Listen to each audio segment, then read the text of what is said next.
Muy bien, buenos días a todos los que estáis aquí y los que estáis conectados online. Gracias por venir a esta presentación y muchas gracias a Daniela por estar aquí y a todos los que habéis venido, a los que luego participarán.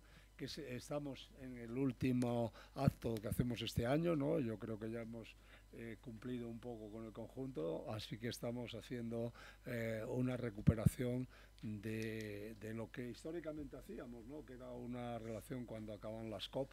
Antes teníamos menos clientela, ¿no? Yo creo que antes, incluso lo llegamos a hacer ahí en el Ministerio en varias ocasiones, ¿no? Dentro de esto, después de las COP, de hacer una revista por parte de la administración y de ver qué es lo que se había tratado, ¿no?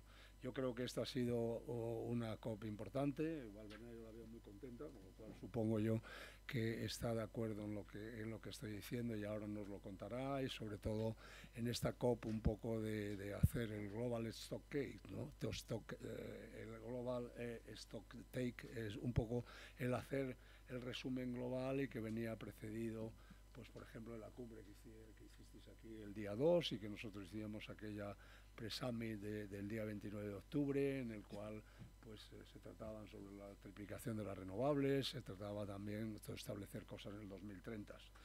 Bueno, me parece que yo nada más, ¿no? Daros las gracias que estéis aquí. El próximo evento que tengamos ya será en enero, ¿no? El 18 de enero tenemos uno para el sector marítimo, que también ellos participarán desde la Oficina de Cambio Climático, porque han estado muy envueltos en todo este conjunto de negociaciones del ETS y de todo este mundo.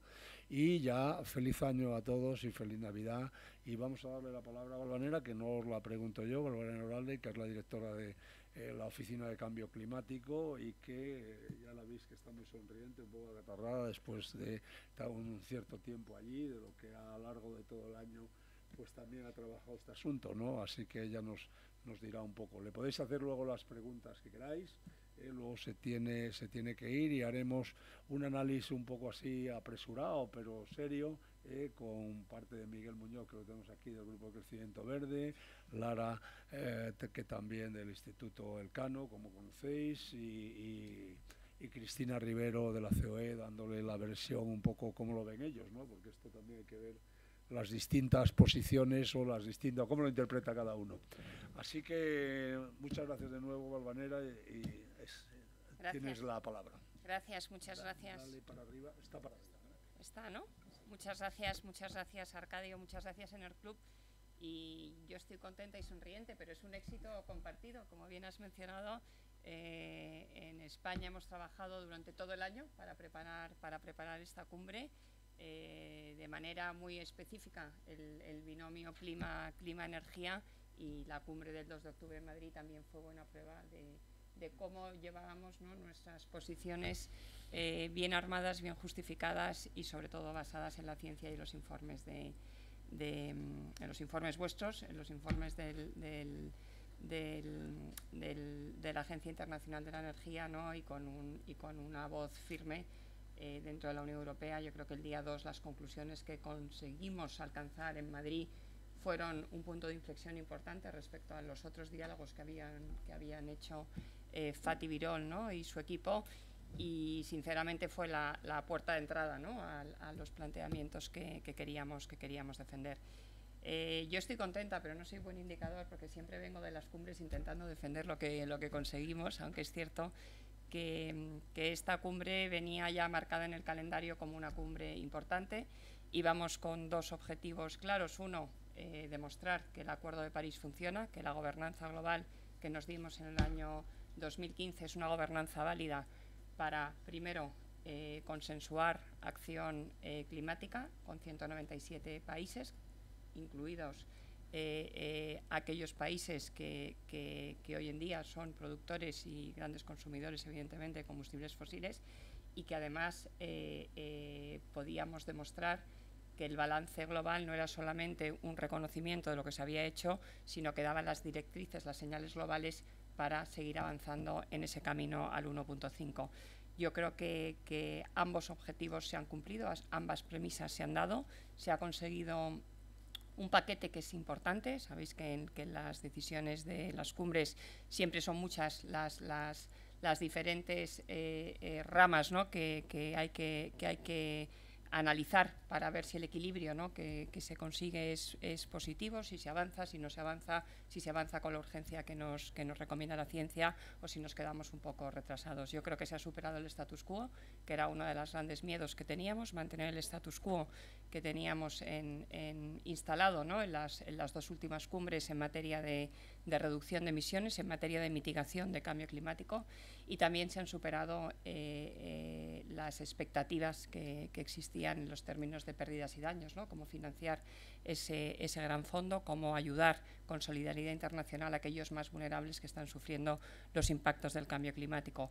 Como digo, fuimos a París para demostrar que el acuerdo funcionaba, salimos de París demostrando que el acuerdo funciona e incluso hemos puesto una semilla importante para avanzar en los próximos años en ese camino, ¿no?, que nos marca la ciencia, en ese camino de reducción rápida de emisiones en un 43% en el año 2030 y un 60% en el año 2035, con un picking de las emisiones, con un pico de estas emisiones en el año 2025.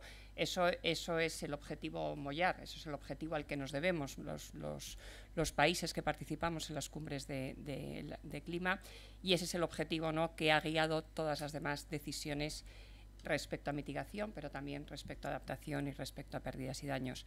En mitigación, después de 30 años, ¿no?, conseguimos hacer una senda clara, un dibujo clara de cómo tiene que ser la transición energética, ¿no?, cómo tiene que ser un mundo con un escenario del 1.5, evidentemente sin combustibles fósiles en el horizonte lejano.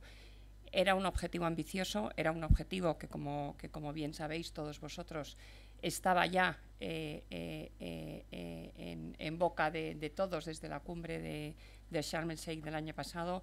Todo el trabajo que se ha hecho a lo largo de este año, tanto por la presidencia emiratí como por las diferentes instituciones internacionales, incluyo los informes importantes del IPCC, de IRENA y de la Agencia Internacional de la Energía, marcan una senda clara de desaparición de los combustibles, ¿no?, a finales de los años 50, y luego el camino a recorrer, cómo tenemos que recorrer ese camino, es lo que queda, ¿no?, reflejado en el resto de párrafos, ¿no?, importantes de esta decisión del Global Stocktake, de este balance global. Que todos los países hayamos dicho que sí a esta senda, a este camino que hemos dibujado en Dubái, es muy importante, es clave para primero generar confianza, entre los países, para generar confianza entre los inversores y para generar también confianza con los ciudadanos. ¿Cómo se va a hacer? ¿Cómo recoge el acuerdo de Dubái que tenemos que emprender, como digo, esta transición, que evidentemente, como siempre, tiene que ser ordenada, tiene que ser justa, tiene que ser equitativa, tiene que mirar a aquellos países donde es más difícil, ¿no?, transitar hacia este tipo de modelos, y tiene que ser otra versión nueva, ¿no?, de las políticas climáticas en esta década importante. Pues los mensajes del paquete de mitigación yo creo que son varios y son importantes. El primero es la importancia de actuar en esta década. O sea, no establecemos un titular a largo plazo de dónde tienen que estar los sistemas energéticos, sino que establecemos dos hitos importantes. Dónde tenemos que estar en esta década, que es la década crítica marcada por el IPCC, que es la década donde se cierra la ventana de oportunidad, y lo hacemos a través de varias interacciones en el texto, algunas más ambiciosas que otras. No todos los países las querían de esta manera, pero lo que se ha conseguido yo creo que es una muy buena base de consenso para poder trabajar y no dar pasos en falso. El primero, objetivos cuantificados de renovables y eficiencia energética en el año 2030. Eso estaba encima de la mesa de negociación. Realmente se introdujo por la Unión Europea y se ha movilizado gracias al trabajo que se ha hecho también, no solo desde la presidencia española, sino desde las diferentes instituciones comunitarias a lo largo de este año, tanto en Nueva York como en el resto de actos que hemos tenido, que han preparado esa importante decisión de Cancún, perdonadme, me he ido hace 1000 años, de Dubái. Otro hito importante y otra lección importante, yo creo, de esta cuantificación solamente de esos dos objetivos es qué es lo que queremos priorizar, qué es lo que queremos financiar en primera instancia para hacer esta transición de los sistemas energéticos. No se mencionan No se cuantifican otros objetivos, sí que se mencionan todo el resto de tecnologías, incluidas los gases de transición, que se reconocen como necesarios. Evidentemente, eso es una petición fuerte de Rusia y del resto de países productores de petróleo. Se les da un reconocimiento al gas, se da un reconocimiento al resto de posibles gases que puedan ayudar en esta transición. Pero sobre todo, como decía, la cuantificación de dónde vamos a estar en términos de renovables de eficiencia es para los países desarrollados, pero sobre todo para ese acceso a la energía, cómo lo vamos a vincular, ¿no?, con ese despliegue de energías renovables. También, evidentemente, se menciona las nucleares, también se mencionan el hidrógeno bajo en carbono, y todas ellas serán una bolsa, ¿no?, de tecnologías que habrá que ir poniendo encima de la mesa y que habrá que ir priorizando en términos sobre todo de señales en las próximas COPs. Otra mención importante es la mención al carbón. Es una mención que ya tuvimos en Glasgow, que fue la primera vez que hubo una mención sectorial aparte de agricultura, que ya llevamos varios años trabajando en el sector agrario.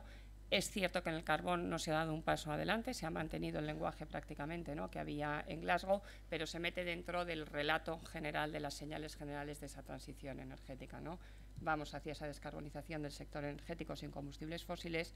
En el medio plazo, en este plazo inmediato, tenemos que trabajar sobre todo en renovables, en eficiencia, poner en marcha, ¿no?, y fomentar el resto de las tecnologías, como es el hidrógeno verde, pero el carbón tiene una mención específica hacia una eliminación paulatina del mismo. Evidentemente, los consensos en Naciones Unidas siempre tienen que acomodar diferentes posiciones. La posición que llevaba la Unión Europea era una posición de finalizar los nuevos permisos al carbón, pero el consenso que se buscó fue mantenerlo, mencionarlo como parte de esa transición, como parte de combustible fósil que es, pero sin dar el paso que nos hubiese gustado ver respecto a las conclusiones que acordamos.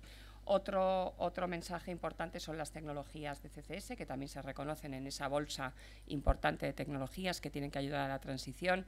Sabéis que las tecnologías de CCS era la gran petición de, sobre todo, el grupo árabe. Es una petición que es en cierta medida legítima, porque cuando ellos argumentan que el Acuerdo de París, que la Convención Marco de Cambio Climático va de reducir emisiones, o sea, el objeto es reducir las emisiones. Cómo reduzcas las emisiones nunca habíamos señalado cómo se tenía que hacer de una manera o de otra. El famoso término, ¿no?, unabated, que tiene una traducción espantosa en español, ha estado encima de la mesa hasta el último momento y se ha evidentemente consolidado, ¿no?, en la fase final de alcanzar un sistema o unas emisiones netas cero. Eso sí, se ha conseguido limitar, que yo creo que ese es el mensaje importante. Son tecnologías que con los estudios que tenemos hoy en día son muy limitadas, son muy caras, y evidentemente todas las inversiones que se dirijan a estas tecnologías las quitaremos, ¿no?, de tecnologías como el almacenamiento o como las baterías que necesitamos, ¿no?, para avanzar en el despliegue y en esos objetivos cuantificados de renovables. Con lo cual, sí, todas las tecnologías están reconocidas, incluidos los gases de transición. Sí que se han limitado las tecnologías de almacenamiento, con lo cual la señal a los inversores yo creo que es clara. La transición está encima de la mesa, hay que hacerla en esta década, hay que centrarlo en renovables y en eficiencia, y siempre y cuando no tengamos que ir haciendo un backup de estas tecnologías se podrán seguir utilizando el resto de gases. Todos estos señales, mensajes comunes que hemos aceptado todos los países ahora necesitan trasladarse a los planes de cambio climático de cada uno de los países parte de la Convención, porque si no se quedarían en meros titulares, en meras declaraciones de buena voluntad, donde no podría haber un seguimiento generalizado.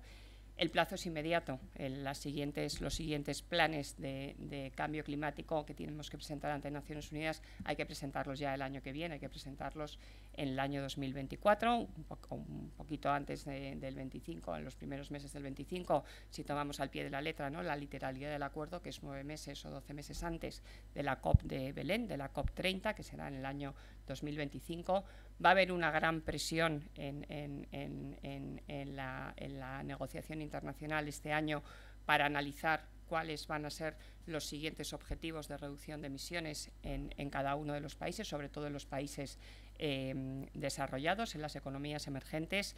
Hay una señal también positiva, que es un paso adelante, que, como digo, es otro de los indicadores que pone de manifiesto que París funciona y que el ciclo de ambición que nos dimos sigue funcionando, que es pedir que todos los países hagan planes incluyendo todos los sectores emisores y todos los gases emisores. Eso no era obligatorio hasta el día de hoy, solamente para los países desarrollados, pero ahora la siguiente NDC de China tendrá que incluir todos los gases de efecto invernadero y todos los sectores emisores de gases de efecto invernadero, con lo cual es un paso adelante para cuando tengamos que hacer la suma cero, veamos si estamos cerca de ese 1,5 o si seguimos lejos de alcanzarlo. Y entonces habrá que volver a ajustar los mecanismos. Otro mensaje importante es cómo se van a involucrar las presidencias de las siguientes COPs. Tenemos la siguiente COP será en Azerbaiyán y la siguiente COP será en Brasil, en Belén, que tiene ahora una posición fuerte, ¿no?, en términos de mitigación. El GST, el balance global, tal como está definido en el Acuerdo de París, evidentemente era un punto de encuentro, una prueba de algodón para ver cómo estábamos respecto a las emisiones, respecto a la adaptación, respecto a la financiación, no solamente para constatar dónde estábamos y todo lo que se había avanzado y para señalar las fechas que teníamos, sino también para dar esas señales. Ese balance terminaba en esta COP, ese balance tenía un tiempo limitado. ¿Qué es lo que se ha forzado? También es verdad que en Katowice, ya en Polonia, dijimos que el balance tenía que inspirar la siguiente ronda de planes de cambio climático, los que estamos diciendo que vienen este año, pero no decíamos cómo. Entonces, ahora hemos dicho cómo, incluyendo todos los gases y sectores, pero además lo que hemos incluido es un diálogo permanente para que cada año veamos dónde estamos, que no estaba contemplado. Eso también había una parte de los países que no tenían intención de estar siendo vigilados todos los años a ver cómo seguimos reduciendo emisiones o a ver cómo estamos elaborando nuestros planes nacionales de descarbonización. Es decir, el seguimiento y la vigilancia se ha reforzado también con la decisión de Dubái, poniendo hitos anuales, ¿no?, para ver cómo vamos avanzando en el diseño de esas NDCs y cómo vamos avanzando también en las condiciones que tenemos que poner encima de la mesa, las condiciones habilitantes para ese acceso a la energía, que ha sido otro de los puntos importantes de este debate. Sí a una transición del sector energético, pero siempre y cuando vaya acompañado de las medidas que son necesarias para proveer de acceso a energía, ¿no?, a todas las regiones del mundo. Ese va a ser el gran debate del año que viene. Es un debate muy relacionado con la financiación, no solamente relacionado con la financiación en términos cuantitativos de cuánto dinero se necesita, sino cómo vamos a orientar la reforma de las instituciones financieras internacionales, tanto en términos de acceso a capital en aquellos lugares donde es complicado, como en términos de diseño de nuevos mecanismos, nuevas herramientas que van a ser necesarias y que tenemos que cambiar, ¿no?, del diseño de Bretton Woods que teníamos, si realmente queremos que los fondos se dediquen a acción climática en términos de mitigación, acción climática en términos de desarrollo de renovables, de eficiencia, de transporte limpio, pero también acción climática en términos de prevención. La adaptación va a ser clave en el nuevo modelo financiero y cómo vamos a incluir esa necesidad de destinar no solo dinero público, sino también dinero privado a todos los proyectos de adaptación en todas sus fases, desde la fase inicial de observación sistemática de los sistemas de alerta temprana hasta la última fase de seguimiento. Va a ser otro de los grandes temas importantes que ha quedado también muy bien delimitado en la cumbre de Dubái, es decir, la capacidad de desviarnos de cómo vamos a cubrir ese gap enorme que hay en materia de planificación, no solamente de financiación, sino de planificación y financiación en las políticas que tienen que ayudarnos a ser más resilientes y a evitar las pérdidas y daños, es un tema que también ha quedado muy bien delimitado. Otro de las menciones importantes que se hacen y que es cierto que no había aparecido nunca en ningún acuerdo y que la gente le ha dedicado poca atención, pero que es importante también poner encima de la mesa, como decíamos, en las cumbres internacionales, en las negociaciones internacionales de clima, la diplomacia climática no solía señalar sectores. Ahora hemos señalado ya el sector energético, pero también el sector de transporte por carretera. También se hace un llamamiento a que el transporte por carretera colabore en este esfuerzo de mitigación global. Y otro tema muy importante, que a nosotros nos pilla un poco lejos, pero que va a ser fundamental para las siguientes COP, es parar la deforestación, ¿no? Y cómo vamos a compensar ese freno a la deforestación, ¿no? Con el dinero público en protección de bienes globales, que será uno de los grandes debates también que tendremos el año que viene, pero también en la cumbre de Belén.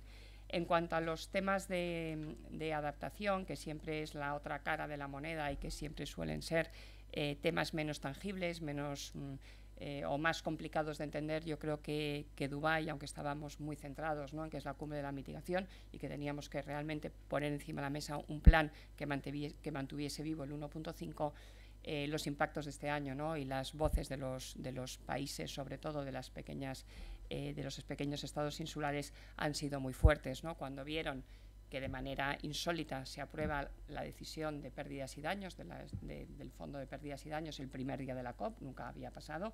Es verdad que Al-Jaber dijo que iba a ser una cumbre diferente y empezó siendo una cumbre diferente y terminó también siendo una cumbre diferente. Desde luego convencional no ha sido en ninguno de los aspectos.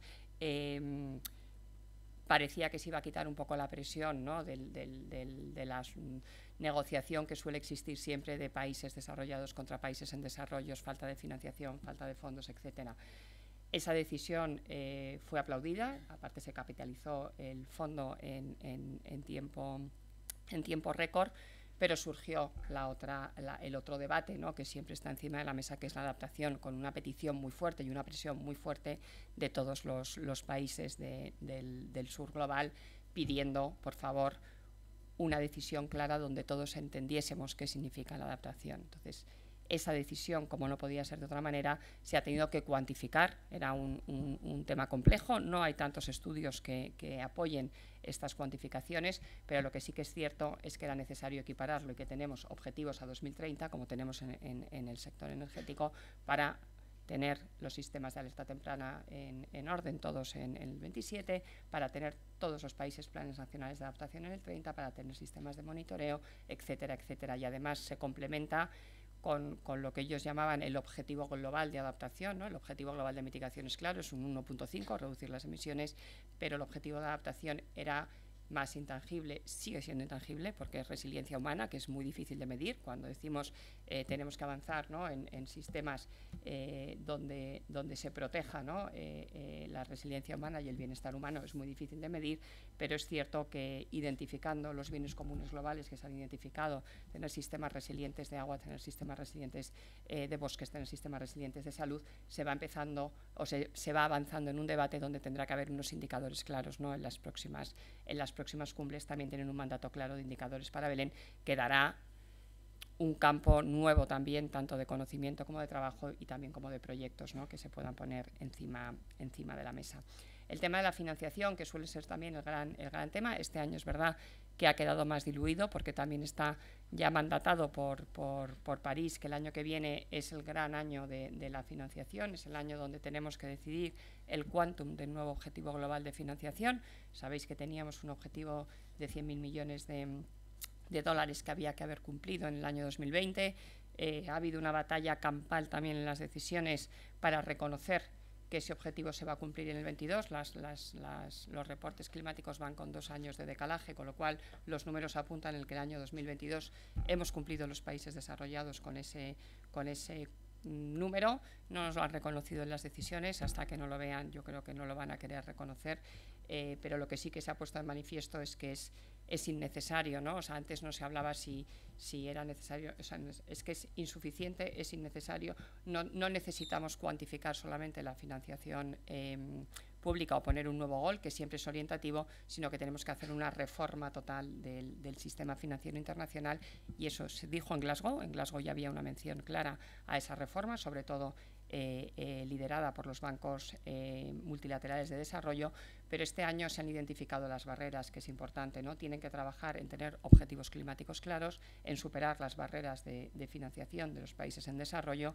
y, sobre todo, en canalizar todos los fondos de ayuda climática acorde con unos indicadores, con una taxonomía que tiene que ser en línea con el 1.5, con el Acuerdo de París. Será una batalla importantísima el año que viene.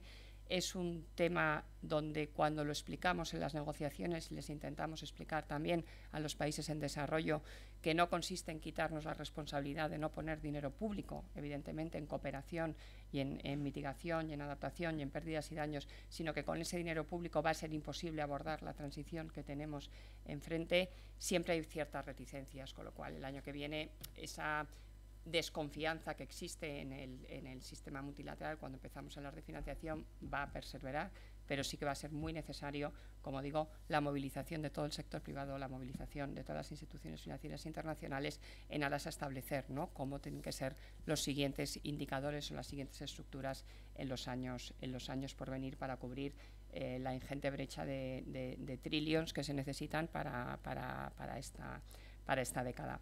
Para terminar, dos reflexiones importantes. Yo creo que ha sido una COP muy participada. Habéis estado casi todos los que estáis aquí sentados. Yo creo que eso pone de manifiesto el avance que se ha hecho en las negociaciones por conectar la parte de negociación climática pura y dura con la sociedad civil, no solamente empresarial, sino también con los jóvenes, también con las ONGs, y eso es clave para que este proceso se complete de manera exitosa en acción, en implementación. Hay que continuarlo a lo largo del año. Yo creo que es muy importante no esperar hasta la siguiente COP para seguir trabajando todos juntos en los aspectos que nos preocupan o en los aspectos, ¿no?, que creemos podemos innovar y llevar a las siguientes cumbres. Y la última reflexión, yo creo que hay que también poner en valor el papel que ha hecho la Unión Europea en esta cumbre. La Unión Europea ha ido con una voz muy fuerte, ha ido con unos posicionamientos muy claros.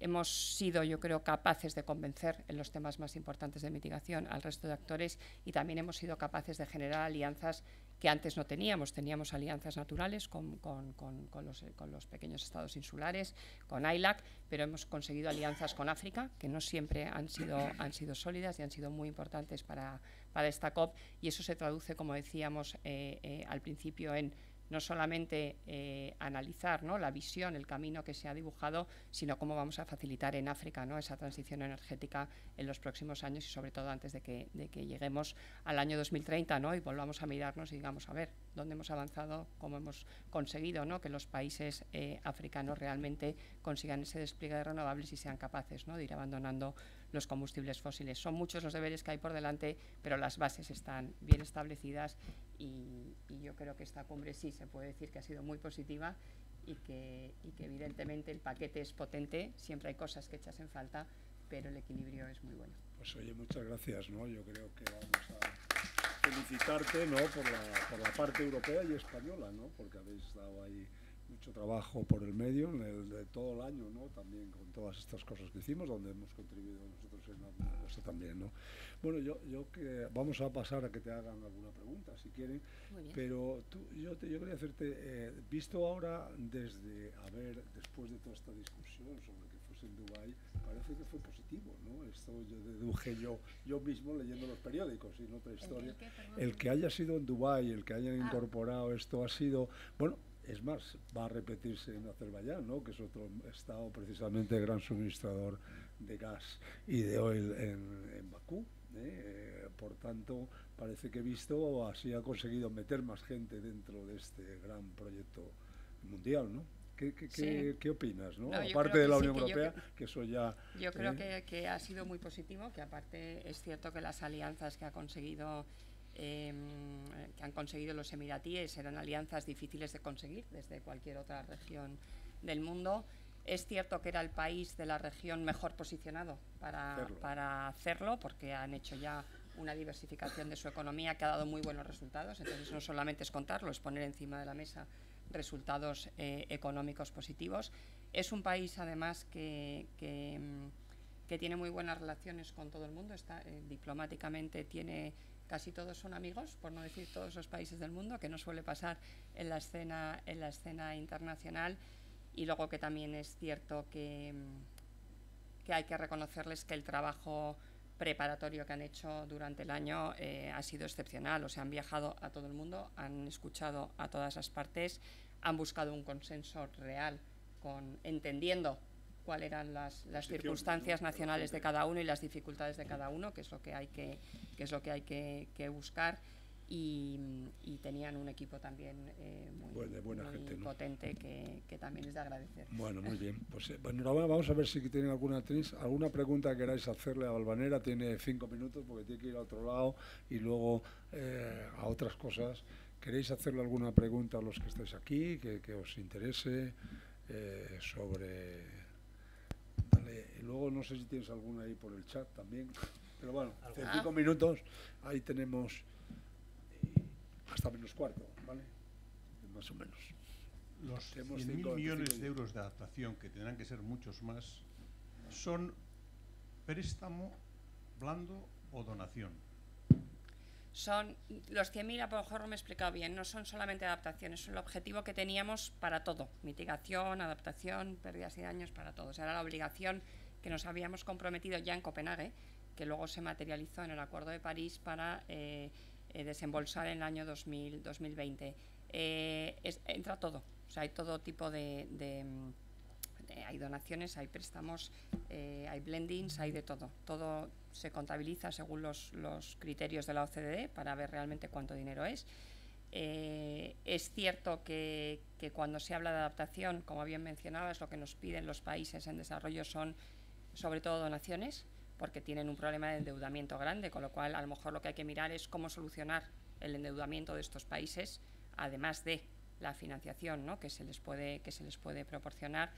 Pero lo que sí que nos piden es, 1, donación; 2, cómo hacer de palanca con financiación privada, es decir, cómo hacer un business case de adaptación real, como puede ser interesante, que debería serlo para el sector privado, que sus infraestructuras integren los escenarios de cambio climático y sean resilientes al clima. O sea, ese análisis de dónde coloco infraestructuras, por ejemplo, o cómo invierto en el sistema salud, debería incorporar ya los escenarios climáticos y los posibles riesgos, ¿no?, que van a asumir con las pérdidas de rentabilidad según, ¿no?, la decisión empresarial.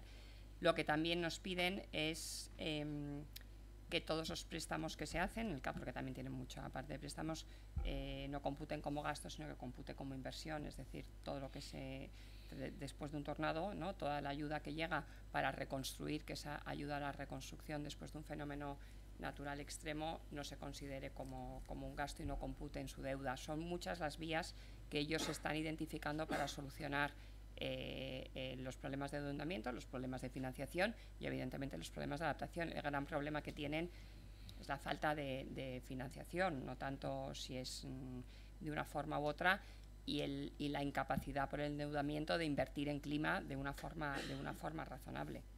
Entonces, ese va a ser el debate mollar del año que viene. ¿Hay criterios de cómputo de todo eso? ¿Hay criterio de cómputo de si eso computa o no computa? Porque claro, yo creo que en los países en vías de desarrollo las peticiones van a ser mucho mayores que los 100.000, vamos. O sea, o sea, ahora mismo los gaps que se han identificado y que están recogidos en Dubái, que es hasta cierto punto había cierto recelo en poner esos gaps en un texto consensuado, primero porque las metodologías son diversas, no son únicas, con lo cual el gap existe, eso está claro, pero si es de 10 o de 22 hay una horquilla todavía muy grande.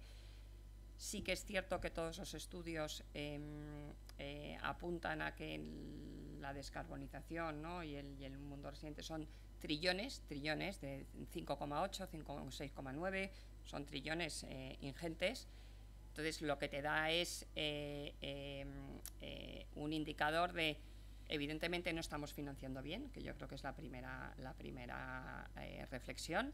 Es decir, hay mucho dinero en el mundo, se está financiando de acuerdo al 1.5, no estamos financiando conforme al 1.5, que es lo primero que hay que cambiar, reconducir, ¿no? Alinear todos los flujos financieros con ese 1.5, con el Acuerdo de París. Evidentemente el escenario base es diferente en todos los países. En muchos países habrá que ir cerrando, ¿no? A lo mejor carbón y financiar un gas. En otros países que donde hay gas tienes que dar el salto a las renovables. Pero lo primero que tienes que hacer es reconducir todos los flujos financieros al 1.5. Luego tienes que tener un sistema de monitoreo claro y evitar lo que se llama pues, el greenwashing o las trampas, que no quiere decir que la gente las haga intencionadamente, es que muchas veces tampoco sabes cómo medirlo, te lo han explicado, pero no te encaja cuando tú haces una inversión, no todo es negro-blanco según los 4 indicadores generales que te han puesto encima de la mesa, con lo cual hay un trabajo también importante de trabajar en diferentes taxonomías y en entender qué es lo que estás financiando y si computa como verde o no computa como verde. Y luego a partir de ahí evidentemente se necesita más dinero, o sea, es verdad que es necesario más dinero. Ese dinero adicional, ¿cómo viene? Que esa es la otra gran pregunta, ¿no? Seguimos con nuestras donaciones, evidentemente, que es lo que los países en desarrollo no quieren que nunca dejemos de comprometer. Seguiremos con nuevos préstamos. Fuentes innovadoras de financiación, ese es el gran debate también. Taxación internacional a los sectores emisores, nuevos mecanismos en el sistema financiero, en el Fondo Monetario Internacional, con los fondos que están haciendo de resiliencias, de derechos especial de giro, se dedican todos. O sea, hay todavía muchas herramientas nuevas que no se han investigado. Es verdad que la mayoría apuntan a fiscalidad internacional, pero no es la única herramienta. Habrá otras herramientas también que hay que ir trabajando.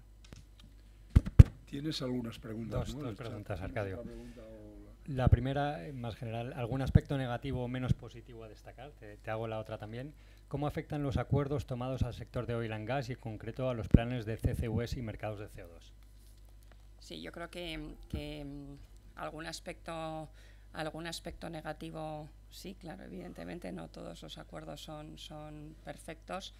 Hemos echado en falta a lo mejor más concreción en la década de los 30. Nosotros íbamos con un pico de los combustibles fósiles en el año 2030.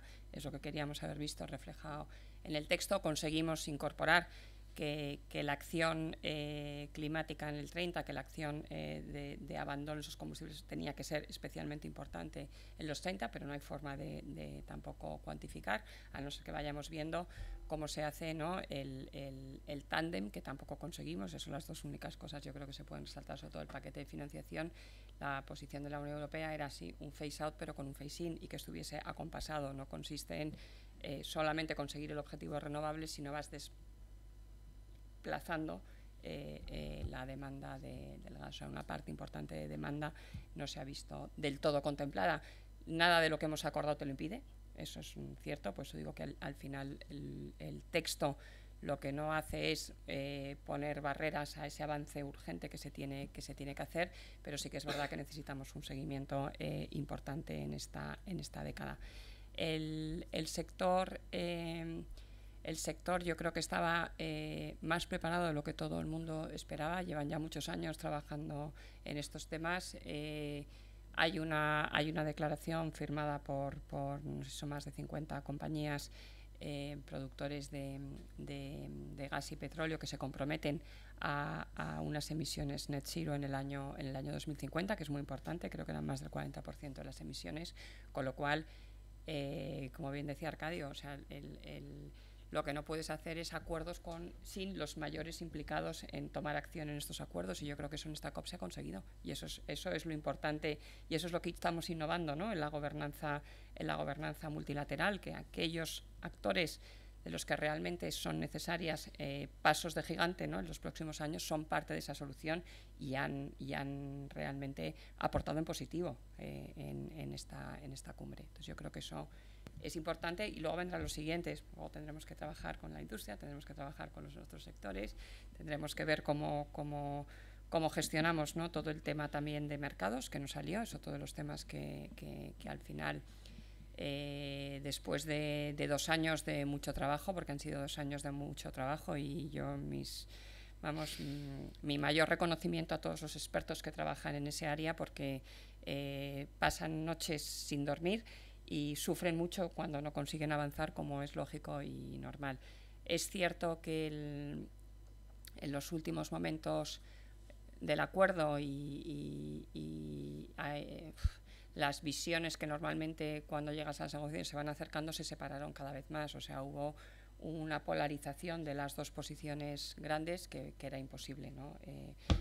Acercar. Hay una visión de más flexibilidad, por resumirlo mucho, en cuáles deben ser los mecanismos de cómputo, cómo deben cancelarse esas emisiones que se utilicen para ciertos fines y cómo deben encajar en un registro y luego en los mercados voluntarios. Es muy complejo y hay que hacerlo bien. O sea, tiene que ser un sistema robusto, también por el interés de los que compren esos créditos. Tienen que saber lo que están comprando y tiene que tener el valor que realmente se necesita. Con lo cual, sí, ha sido una pena no cerrarlo bien, pero no ha sido posible cerrarlo bien, lo cual tendremos que seguir trabajando en la próxima COP. Hay otro tema muy importante ahí, que es otro de los grandes asuntos que vamos a tener que trabajar, no solamente a nivel internacional, sino también sobre todo a nivel europeo y nacional, que es qué valor le damos a los créditos de absorción de CO2. Y hay un reglamento en la Unión Europea que reconoce que se van a certificar las absorciones, tanto las naturales como las industriales. Se está trabajando en las metodologías para que sean lo más robustas y ajustadas posibles en actos delegados en la Comisión, y eso es muy importante. O sea, que lo que se absorbe sea realmente una absorción de CO2 y sea igual en todos los Estados miembros. Evidentemente ahí llevaremos la voz cantante, como ha pasado en muchas otras negociaciones. Todo lo que se avance en Europa se podrá luego volcar al proceso internacional. Y luego, ¿para qué sirven esos créditos? Que será la gran pregunta, ¿no? ¿Qué valor se les va a dar? Evidentemente son créditos positivos para los inventarios nacionales, porque son reducciones de emisiones, y hay que hacer un gran esfuerzo en los objetivos que nos han puesto en la Unión Europea para reducirlas, para aumentar la capacidad de absorción. Son muy altos. En los planes nacionales integrados de energía y clima que salieron el otro día, ningún Estado cumple. O sea, es uno de los grandes de los grandes temas que van a surgir en el cumplimiento de estos planes nacionales de energía y clima, y en la siguiente ronda que vamos a empezar a negociar ya en marzo. Tendremos que tener en abril el nuevo target para el 2040, y a partir de ahí qué políticas vamos a utilizar. Evidentemente es un target muy ambicioso, tal como nos ha dicho el comité científico, tal como ha respaldado el nuevo comisario de clima, pero las medidas son finitas. Entonces, habrá una parte importante de absorción de CO2 que hay que trabajarla y hay que mirarla. ¿Los mercados pueden ayudar? Evidentemente pueden ayudar, pero hay que medirlo todo bien. Muchas gracias. Yo creo que no. Bueno, ya me parece que has dado una pista de todo lo que hay.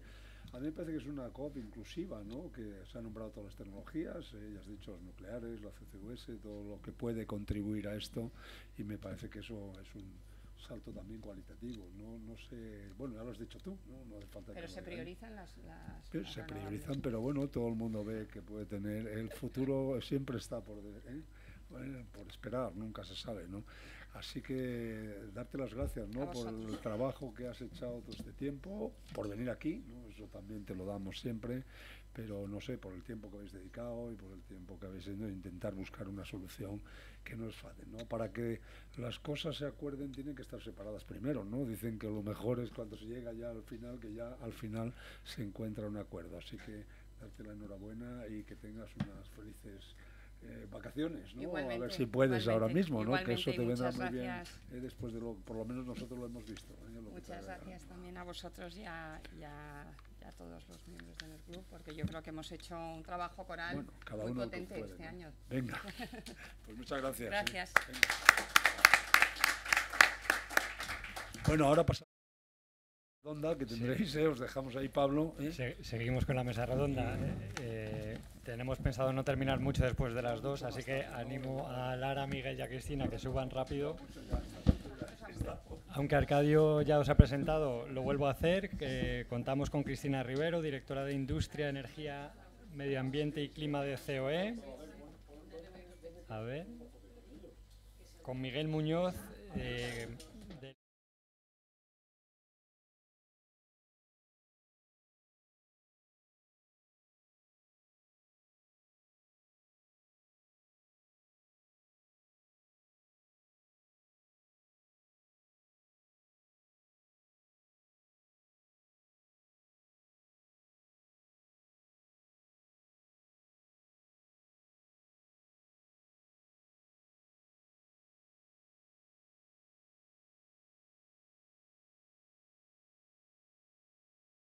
es que Cristina, Miguel y Lara nos contaran su valoración e impresiones de la COP. Miguel y Cristina desde el punto de vista más empresarial y Lara desde el punto de vista de la sociedad civil. Así que, Miguel, empiezas tú, si te parece. Muy brevemente, porque esto va a ser un pitch, como se suele decir ahora. Pues siguiendo un poco las palabras de Valvanera, la valoración general por nuestra parte es positiva, sobre todo teniendo en cuenta las expectativas con las que íbamos. Gran parte de esta valoración positiva proviene de que por primera vez se aborda de una manera bastante clara en las decisiones de la COP, en la decisión del Global Stocktake, del balance global en este caso, esa mención a transitar hacia un modelo energético, hacia un sistema energético libre de combustibles fósiles, pero además se concreta con elementos muy importantes. Se habla de acelerar la acción en esta década, que es importante, Valvanera también lo comentaba, estamos hablando ya de corto plazo, no solo hablar de Net Zero 2050, tener en cuenta la ciencia en esto, y completa esto con dos objetivos muy importantes, que aquí se han tratado también, el triplicar la capacidad renovable a 2030 y duplicar la mejora de la eficiencia energética. Dos objetivos que muchos de los que estáis aquí sabéis forman parte del escenario de Net Zero Emissions de la Agencia Internacional de la Energía, que se presentó también aquí en Enerclub hace unos meses. Estos son aspectos importantes. Se habla de sectores, también del sector por carretera, pero claro, esta es la parte positiva. Yo creo que también hay que hablar de los retos.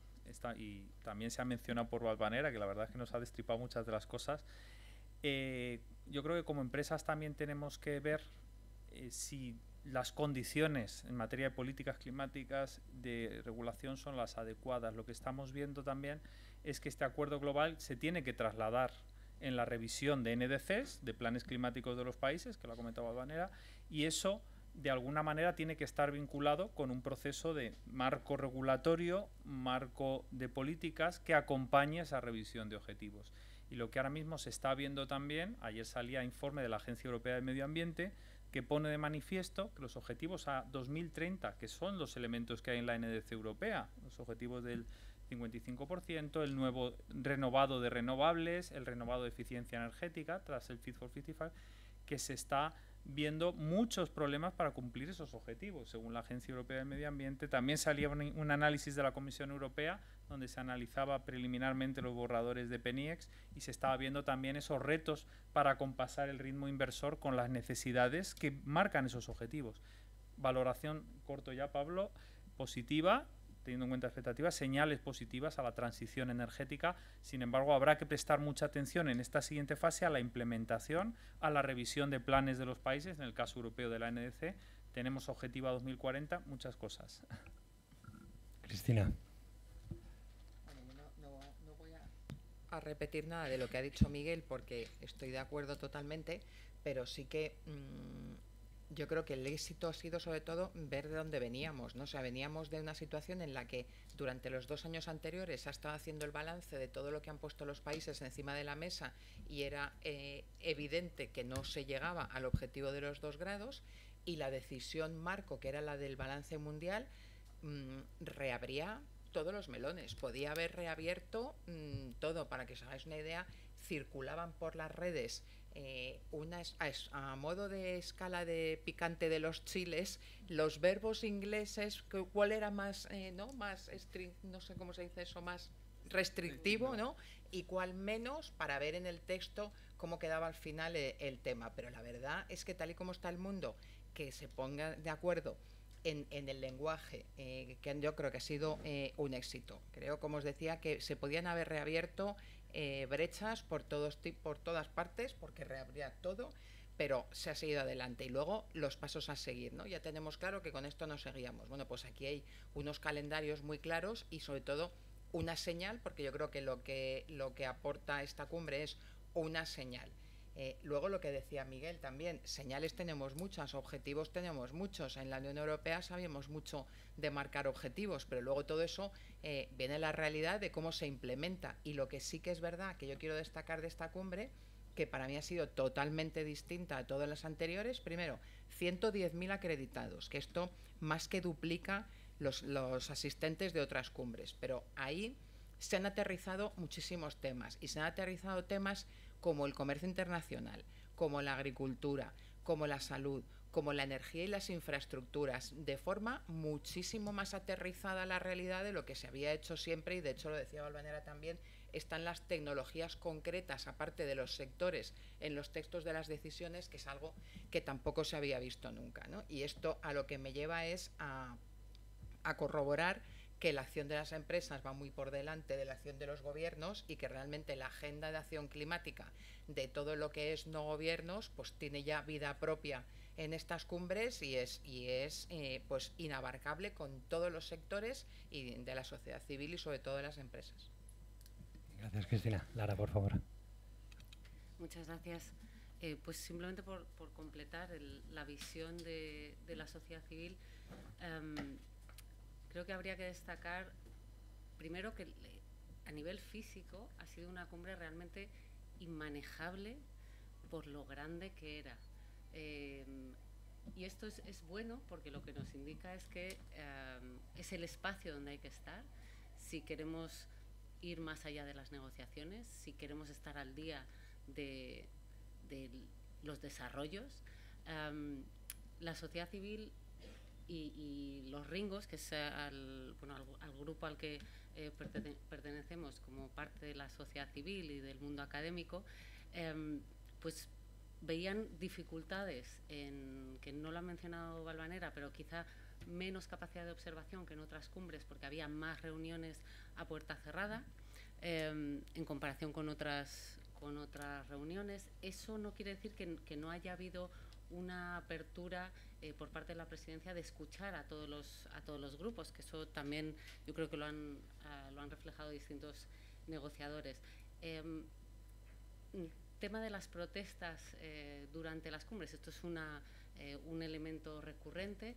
Es cierto que tanto en Egipto como ahora en Dubái esto ha estado mucho más restringido a la zona azul. Salíamos de los plenarios y tenían ahí pues, una zona donde se podían hacer distintos tipos de peticiones. Entonces, bueno, ha sido una cumbre distinta tanto en las negociaciones como en la participación de la sociedad civil. En cuanto a los resultados, pues necesarios pero insuficientes para la alineación, otro de los temas que quizá también sea clave a futuro sea el tema de la transición justa, que es otra de las palancas, además de la financiación, que creo que va a ser clave de aquí al futuro, no solo para el phase-out de los combustibles fósiles, sino también para el phasing de las renovables. Es decir, igual que tenemos los Just Energy Transition Partnerships con distintos países, con Sudáfrica, Indonesia, Vietnam, en fin, el de India vendrá, es algo que puede ayudar a esa descarbonización con un instrumento distinto. Es necesario que pensemos si por parte de la Unión Europea nos interesa extender este tipo de instrumentos, por ejemplo, a América Latina, con esa nueva agenda que tenemos encima de la mesa. Y bueno, a futuro yo creo que el objetivo es ir cerrando estas brechas. Sabemos que tenemos una brecha enorme, que la ciencia nos dice que estamos en el entorno de los 2,8 grados, entre 2,1, 2,8 o incluso más. En materia de adaptación, los avances los valoramos desde el punto de vista académico como positivos pero insuficientes, y bueno, y habrá que ver qué indicadores concretos salen. Una de las cosas que yo es la primera vez que he visto es que en el informe de síntesis de la Convención Marco de Naciones Unidas para el Cambio Climático, que hace todos los años de los NDCs, este año se publica además otro informe sobre indicadores de adaptación. Entonces, quizá en esa nueva, en ese programa de trabajo para desarrollar los indicadores dentro del Objetivo Global de Adaptación, pues podamos ver algo más de definición que esté relacionado con este informe. Y bueno, y por último, pues ya mencionar que todos los temas de salud, de naturaleza, de biodiversidad, pues cobrarán, como nos decía Valvanera, una importancia mayor, y ese nexo, esa visión más sistémica y esa sectorialización de las decisiones parece que también marca la senda de futuro. Gracias, Lara.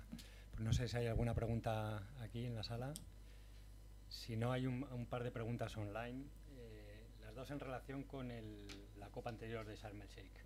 Una de ellas se refiere al debate que hubo sobre los 2 grados o el 1,5 grados, si ha habido ese debate también en esta COP, o se ha planteado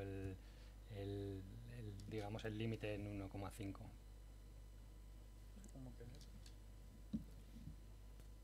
Yo creo que lo del 1,5 no ha sido... Tienes que subirlo, Cristina, creo. Ahí. Lo del 1,5 no ha sido una de las grandes peleas, ¿no? Yo lo he visto desde el principio totalmente alineado todo el mundo con el 1,5 grados y no ha sido uno de los temas que ha generado mucho debate.